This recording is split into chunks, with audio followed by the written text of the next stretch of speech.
And the other one, Balfour, a few years ago.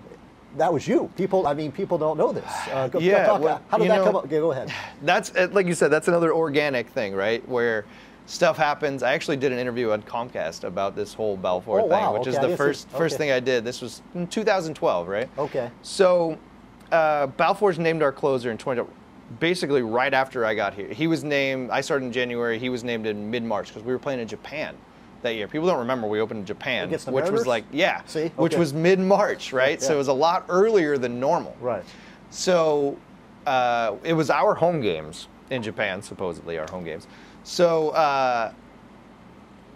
our team goes over there and they ask us to send videos and things that we would normally play here at our games. Well, I didn't have anything because I had just started. So I said, well, we'll send over Let's Go Oakland and a few other little things. Well, the Mariners sent over the video for their closer. Our team president got word of that. So he said, we need a closer video for our closer. We're playing in 12 hours. It's happening in Japan. So you can imagine the time difference. And we need it today. We need it sent to him right now. Oh, well, okay. I've never done that before, but we made the video, which is the video we played every time he came in.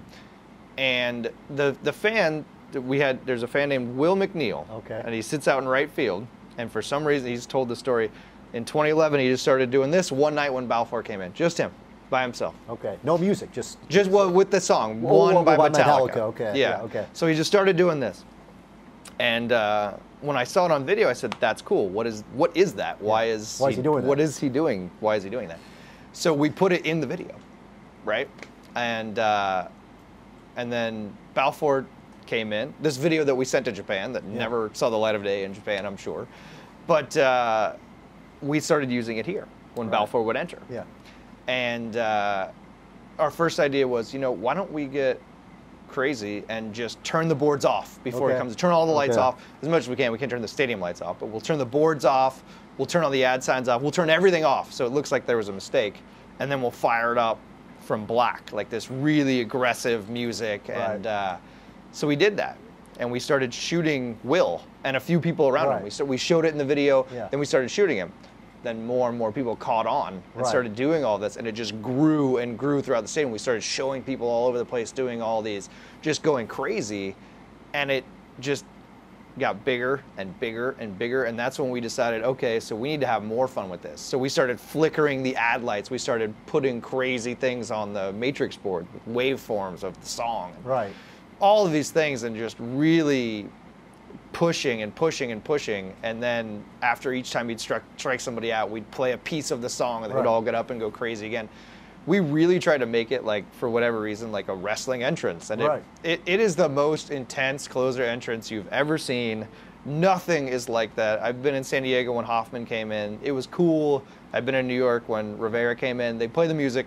No one ever did stuff like this, which was so intense and so over the top that fans, I think, just loved it, and they ate it up. And it really started with Will out in right field, and it just grew and grew, and we pushed it further and further and further. And, I've talked to him about it. It's kind of funny. It's like, he had this little motion that he did for no reason, and it just grew into this thing. People would get tired. You'd see them, they're out there for 2.5 minutes just going crazy. They'd give up. I'm tired watching them. I mean, It was fun. They'd be jumping up and down. I mean, we have a shot. Fox was here for a Saturday day game. 2013. I remember Tim McCarver was here, and they had the blimp, and they were going over, and they showed all these fans in right field, and we have the audio from not what made the air, right? The uncut audio, and McCarver says, "What are they doing?" Like, he couldn't figure out what was going on. This is baseball. What is going on? Right. Him and Joe Buck were so confused, and it was just, it's this super intense shot of it, the entire right field bleachers, the right field line, everybody standing up just going crazy. I've heard people rival it to a college football atmosphere, or a college basketball. That's really what it's like. Our fans are awesome. Yeah. I mean, I've never seen anything like it. I went to college football. We didn't have fans like that. Not at ASU. Yeah, Arizona State. Yeah. Yeah, I mean, when I was at Arizona State, we weren't very good when I was there. Was Dennis Erickson? Who was the coach then? Yeah, it was actually Dirk Cutter. Yeah, Dirk Cutter. Okay. And then Dennis Erickson. Okay. Yeah. So we didn't have fans like that down there. I mean, we had students that were into it. But these people here, I mean, the guys in right field, they show up every day, no matter if it's raining, if it's the day game after a night game. They put in, if anybody puts in almost as many hours as us, it's those guys. Right. No, I'm thinking, yeah, exactly, almost. No, but they're not here at 10 o'clock. They don't. I have no idea. They might be out in the parking lot. Yeah, I don't know. Right. Okay. Yeah. They're not technically working, I guess. Though. That's true. They're probably out there having a little fun. But those guys are awesome. We really grow together, and that's where a lot of stuff starts. They did the Stephen Vogt chant that we've tried to push throughout the stadium. I mean, they're just. It's so fun to interact with fans, and that's why we try to push Twitter and other things. Is we want fans to interact with us. We want them to feel like they're a part of it, because that's what keeps you coming back. Right. We do shows. It's not for the fan who has season tickets, the guy who's been coming here for 30 years. I'm sorry, most of our shows not for you. It's for the person you brought that doesn't want to be here, right? That didn't think they wanted to come to a baseball game. It's like, oh, fine, I'll go to the game with you. Some guy brings his girlfriend, or somebody brings, their nephew to the game, and they're bored and they're on their phone. Well, we're doing things to try to get them involved and try to get them to love the sport too. It's not everybody's going to know what a 6-4-3 double play is, right? But everybody can be involved in some way. Right. That's what we try to do. I try to cater to everybody. So I'm a hybrid. I know about a 6-4 double play, and last week I learned about Snapchat. Yes.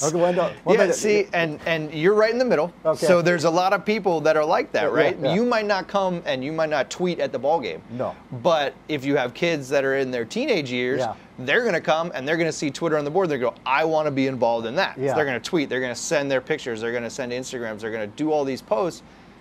The first time we put up Twitter last year, the first time, it was a Tuesday night. We had about 10,000 people here if we were lucky.